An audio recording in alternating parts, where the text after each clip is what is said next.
Evolve Nutrition, 110 Route 10, East Hanover, New Jersey. Evolve Nutrition, EHNJ.shop, 973-647-4625. Evolve Nutrition has all your favorite supplements and vitamins, health and wellness products, fresh meals, protein snacks, gym apparel, and accessories.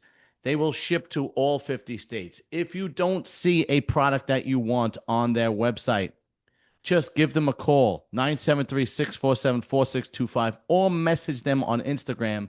Tell them what you want. They will order for you and they will ship it to you to any state in the country. But the best part is 20% off with this discount code SS20. Or when you call them, just tell them to show the commercial on Serious and Silliness Bodybuilding. Evolve Nutrition, 110 Route 10, East Hanover, New Jersey. The website, www.evolvenutritionehnj.shop, 973-647-4625. And don't forget the discount code SS20 for 20% off your favorite products. All right, Serious and Silliness Bodybuilding. Serious and Silliness Bodybuilding. Anabolic Academy is here, but this time we have a special guest, Jay Homsi, owner and operator of Evolve Nutrition in East Hanover, New Jersey. What's up, Jay? What's going on? We just did a live feed with me, you, Lee Priest, and Kent from EP09.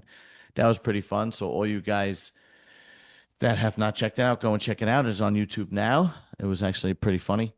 All right. So let me just run through my spiel real quick. If anybody has not seen Anabolic Academy, what this is you send me questions on bodybuilding, fitness, or anything, and I will answer it. Or if I have a guest, we will answer it. So how do you reach me? Instagram, Serious and Silliness.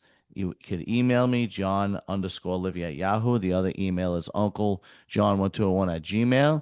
You can hit me up on Facebook, John Livia, TikTok, John Livia, and or you see me in person, and if I think it's a good question, I will put it on this show.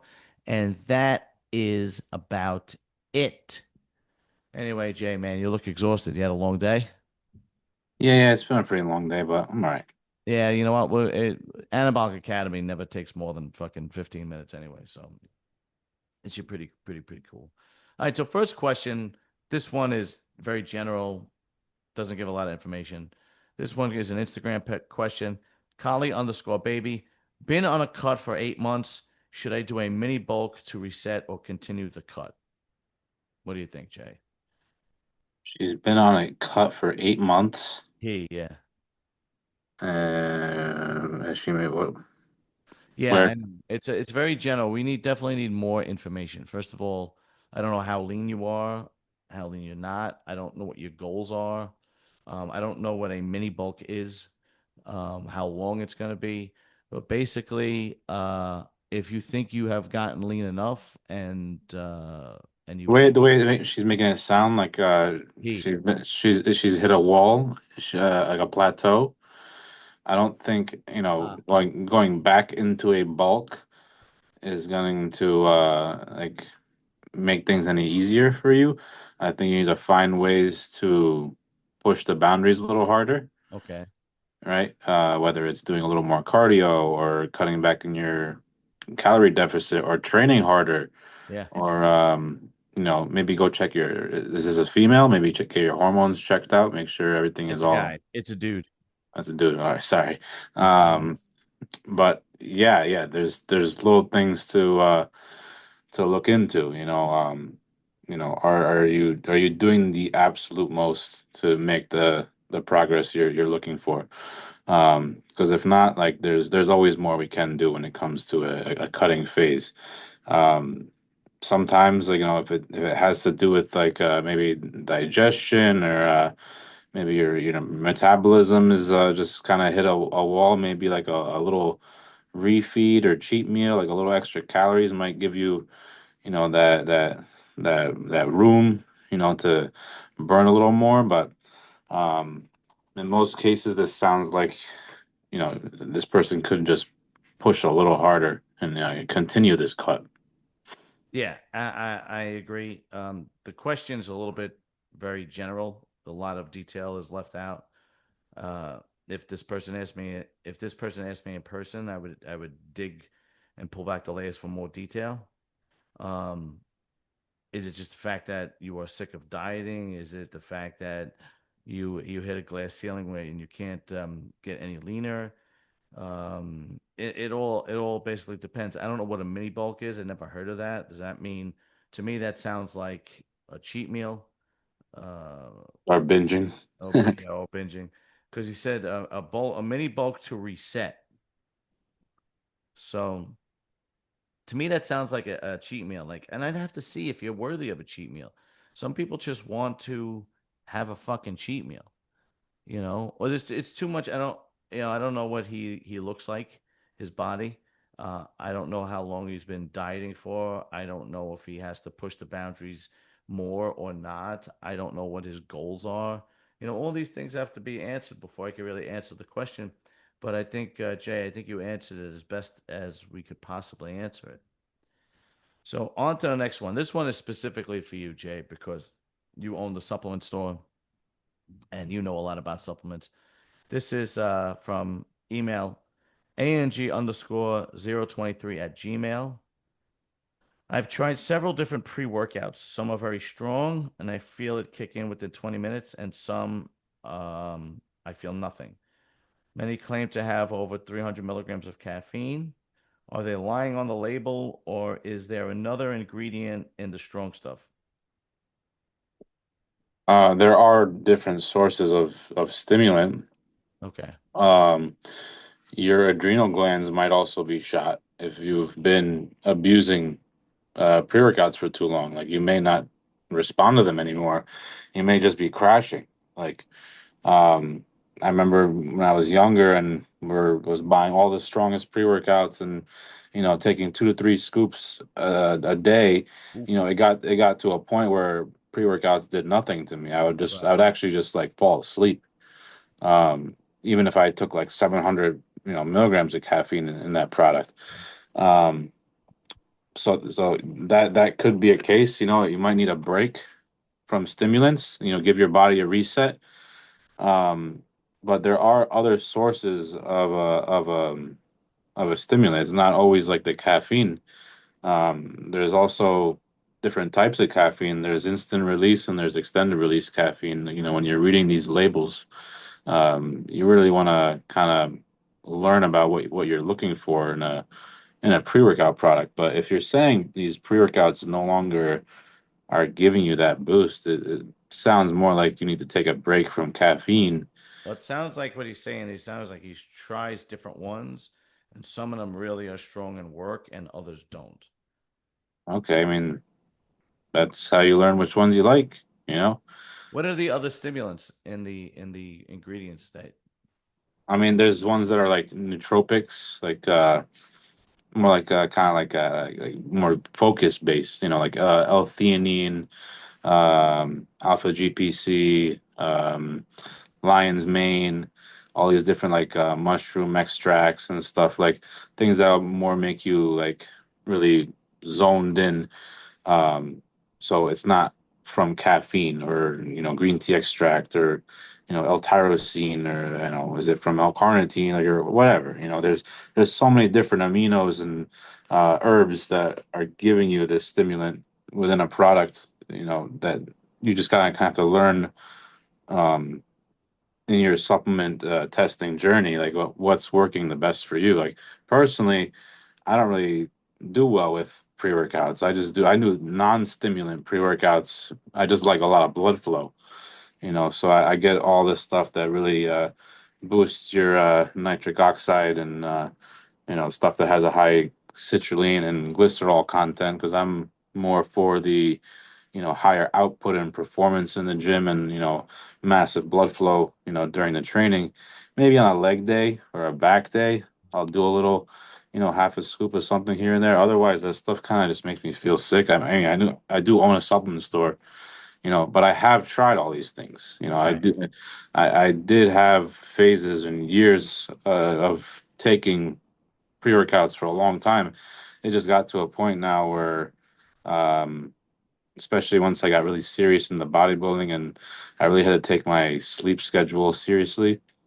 Um, the pre-workout abuse did not help. So Yeah, yeah. yeah, so I kind of found what works most efficiently for me. What I use pre-workout for? I know this is going to sound strange, but I use pre-workout as mm,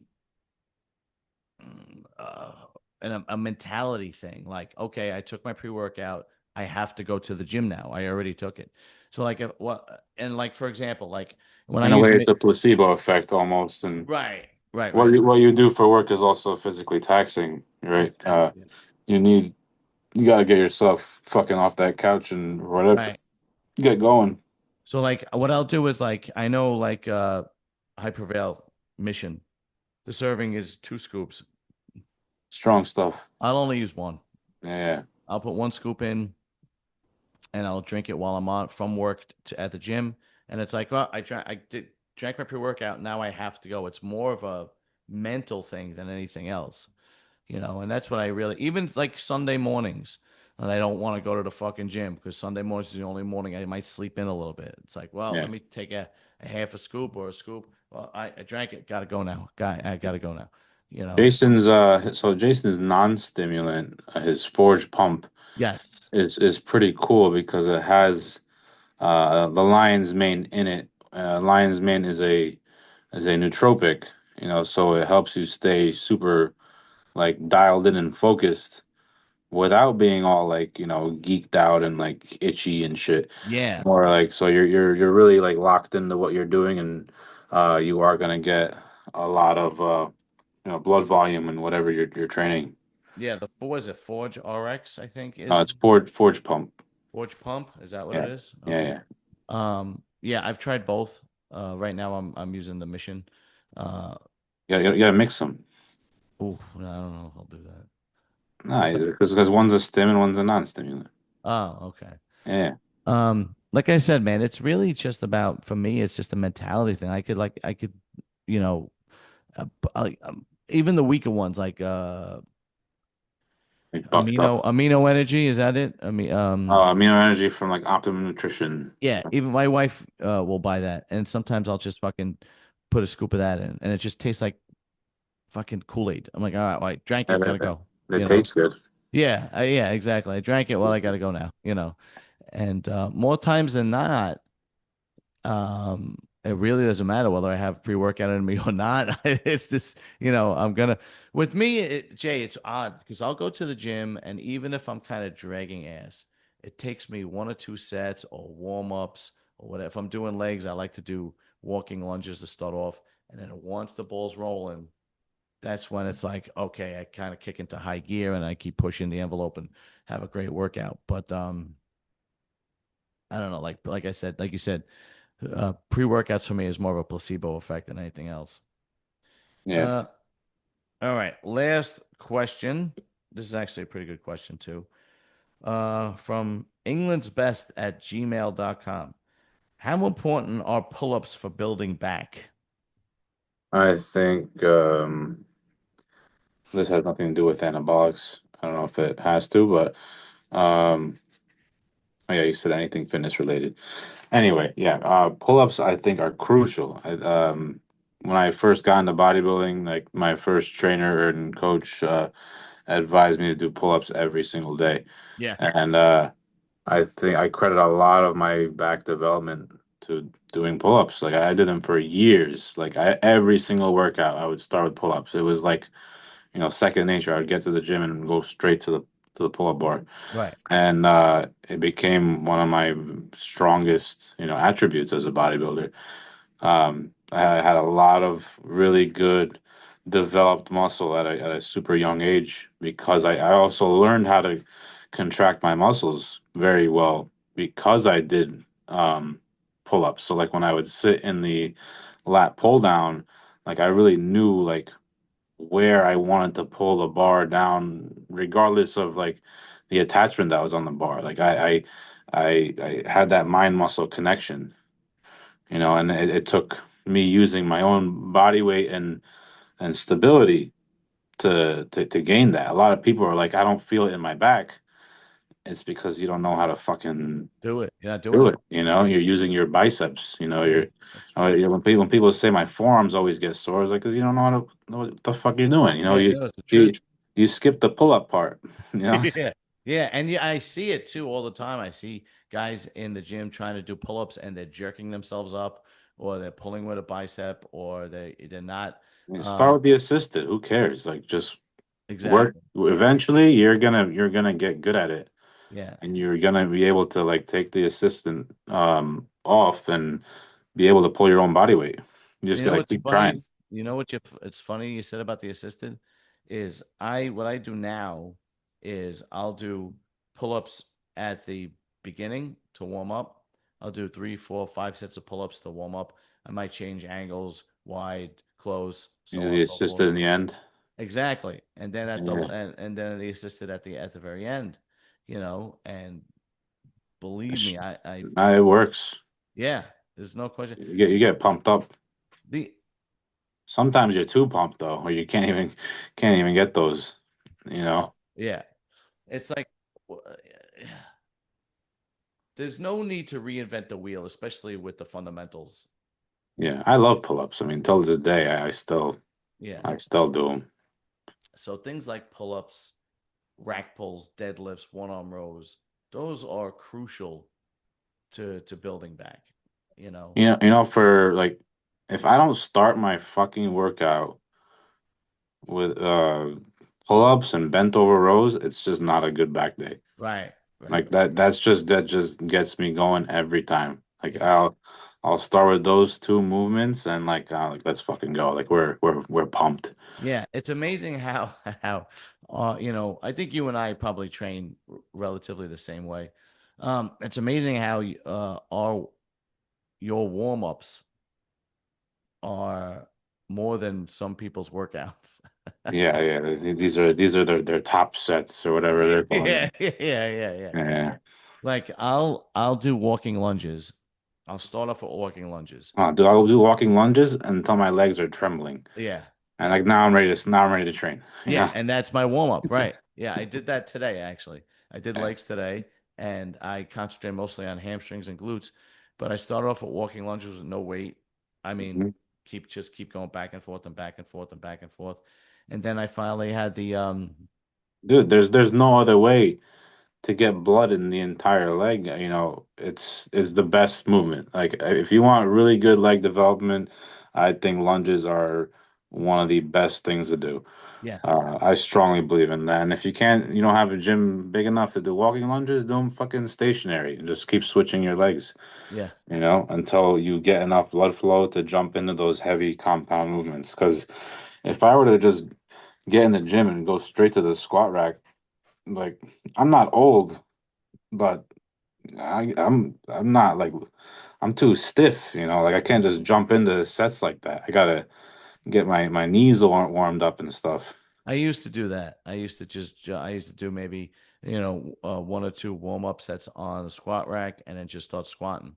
And between injuries and me getting older, you kind of have to adapt because if you don't adapt, you're just going to hurt yourself. And what's funny is it's funny that you said that.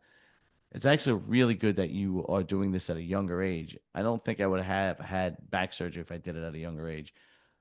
But what I've always did do, which I don't see young guys doing anymore or girls, is using knee wraps or knee sleeves. I still use knee wraps when I do leg presses, squats, so on and so forth. And I've done them since I'm very young because the guys in the gym would say, make sure you wrap your knees. The older guys in the gym would be like, make sure you wrap your knees. And I've never had a knee problem, Yeah, since then. And now I'm 49 years old. I yeah, can't squat what I used to, but I never had a fucking knee problem. yeah. No, I always use my knee wraps. As soon as like I start to add some weight, you're always better safe than sorry.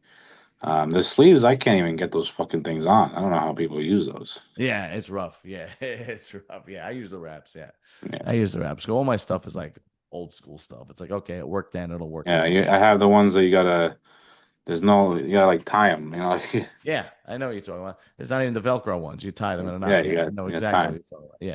They're more, those are more like used for powerlifting. But getting back to the question, yeah, I think you should always do pull-ups. Um, Guy Del Corso used to make me do pull-ups with every workout when he was training me to compete. Um, Rest now in I, peace, what happened?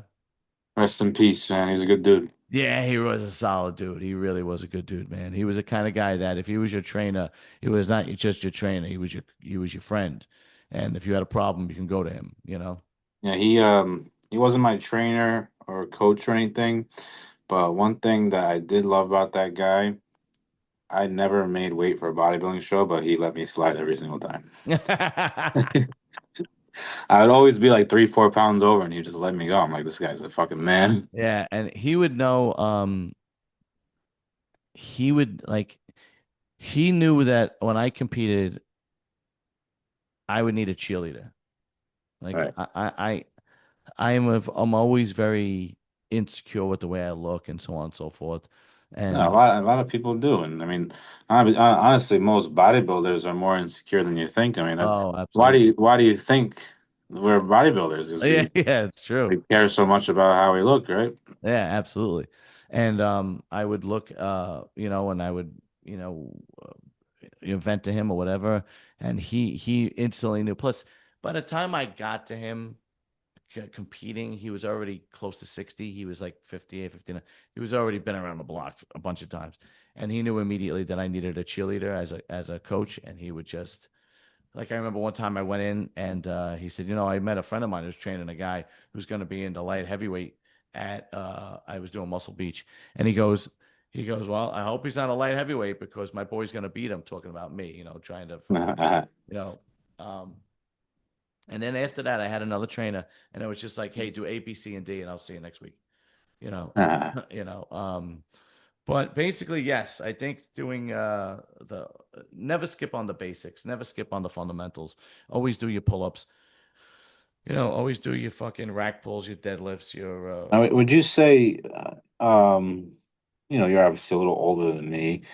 Um, when you worked with Guy, do you think cycles coaches were giving their clients like maybe, in the early 2000s or, whenever you were competing, let's say, whether it was a pro or amateur, who cares? Like, do you think cycles were the same as what they are now? Like, were like aromatase inhibitors heavily used, like thyroid medications, like diuretics, like were all those like implemented like just as much as they are now, or was it, a lot more, basic?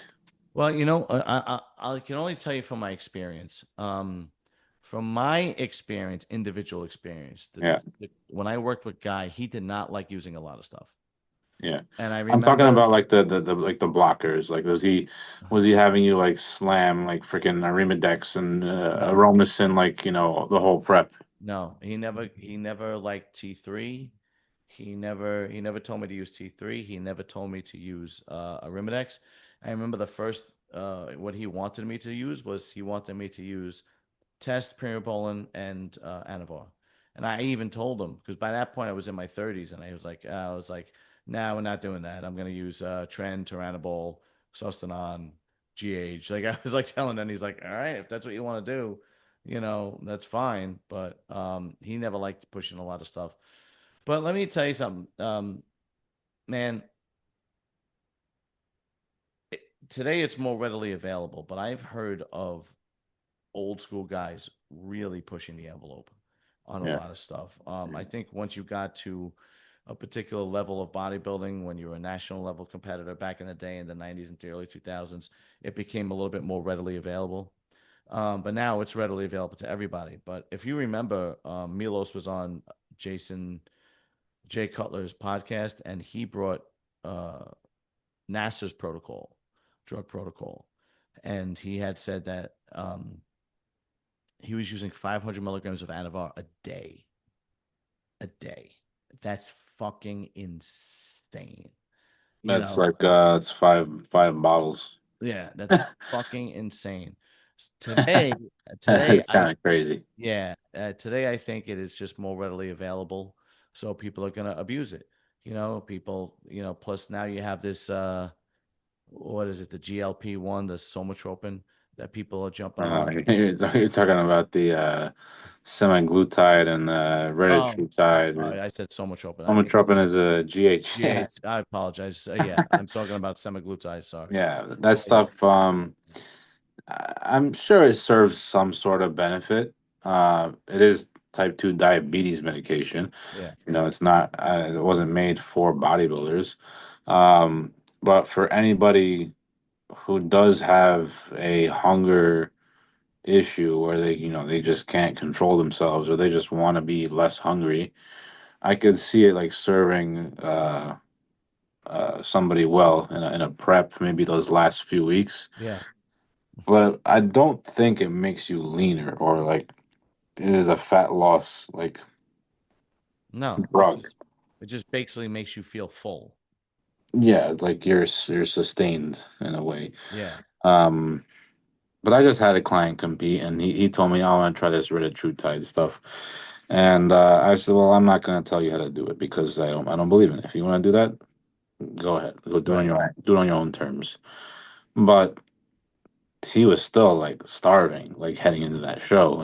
It's like you can't reinvent the wheel. If it wasn't used then, when the sport was at its absolute best, what's the difference now? It's just another trend.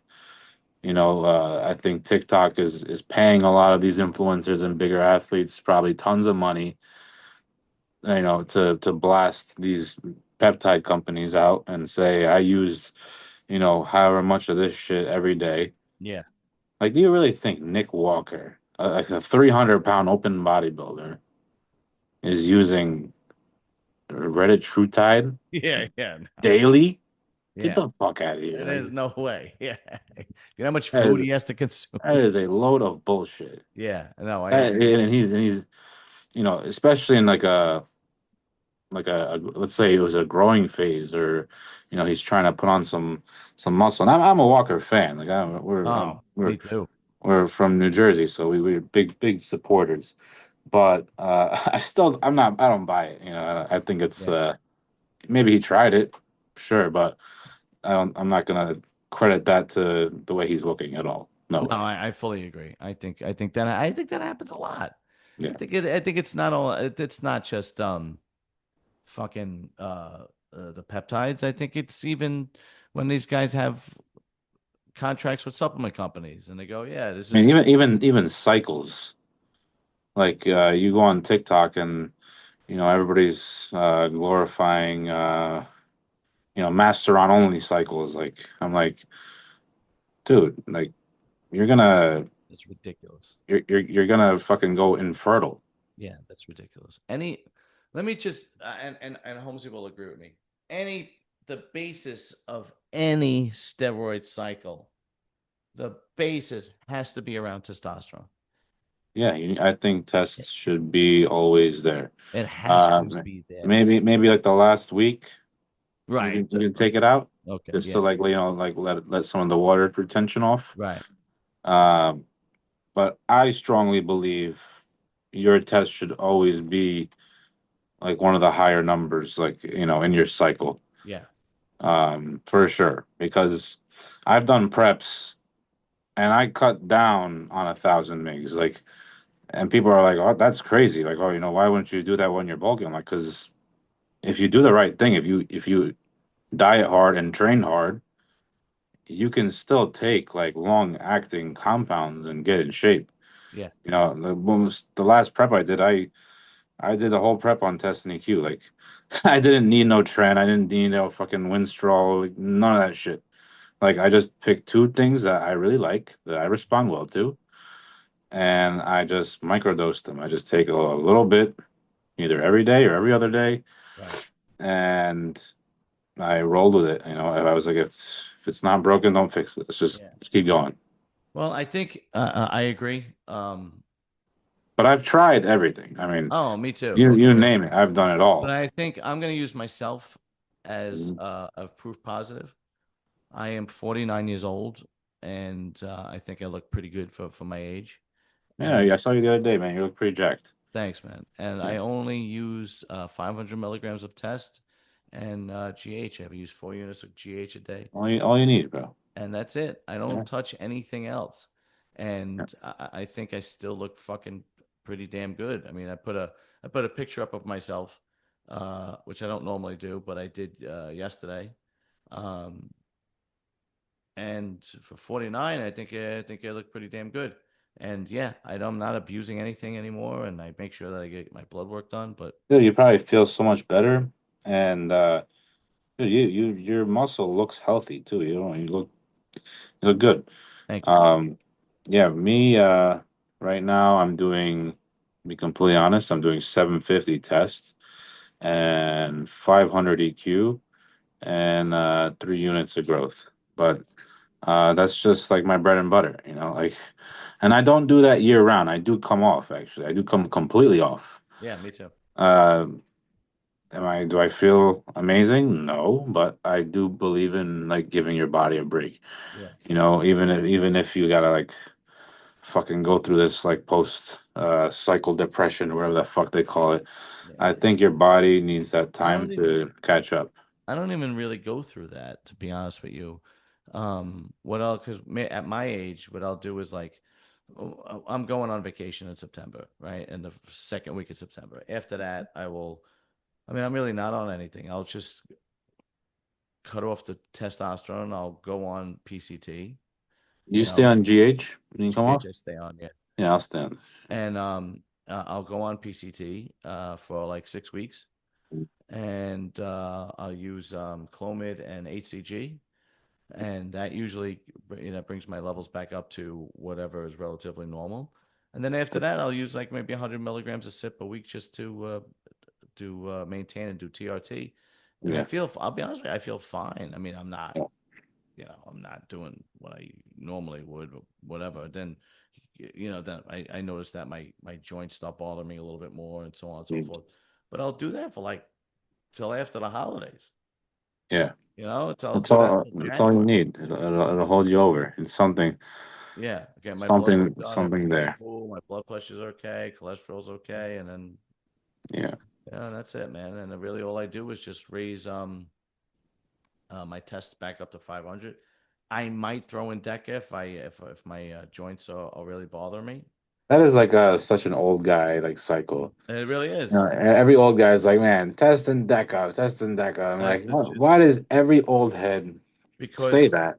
because it's Was that just was like what you guys knew, no, in my opinion, it really helps with joint pain and back pain and I understand that, but there's guys who you'll get these like 40, 50-year olds that are like, they're walking around like covered in veins and shit.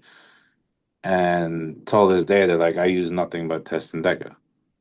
it could be. I mean, I don't know. It I, I, also I mean, there's a handful of signature I've met yeah. that have said that. I'm like, that's fucking crazy. Because if I take that shit, like my head gets this fucking big and I'm all bloated. I'm strong because my Yeah. joints feel great, Yeah. but I'm not as I don't look as hard as I would like to, You you know know. what's funny too, Jay? I've noticed that not every compound reacts the same with people. No, no, yeah, everybody's different. You know what I mean? Like I've taken Everyone's EQ. different. EQ does jack shit for me. I must have tried it. Yeah, man, that's you. I must have tried EQ 10 different times and it does nothing. Here's another one. Um, Anadrol. People love Okay. Anadrol. I get okay results from Anadrol. I get better results from D-bol and Turinabol than I do Anadrol. You know, I like T-ball. Turnbull is good. yeah. Very good. But there are guys that absolutely loved Orange loved Anadrol when he was competing. Yeah. Um, they say it's the strongest oral I've used it in the past several times, and it's like I've always got okay results. You know, so everybody's a little bit different on how they react to the compound. So yeah, you might have guys that they love test and Decker, and that's what works, and then that's it. Yeah. But for me, I might throw in Decker after the holidays because I know by that point my joints are bothering me, my lower back bothers me, and so on and so forth. Gotcha. All right, listen, I'm gonna cut it off here. Hmm. Jay, I really appreciate you, man. Thank you very much for doing Absolutely. shows today. You're a good dude, brother. And I will see you Wednesday. Yeah, yeah, yeah. You gotta stop by. I'm right by that place. Oh, So, definitely. I'll be there. yep. All right, bro. Have a good night. You too. Have a good night. Later. Later.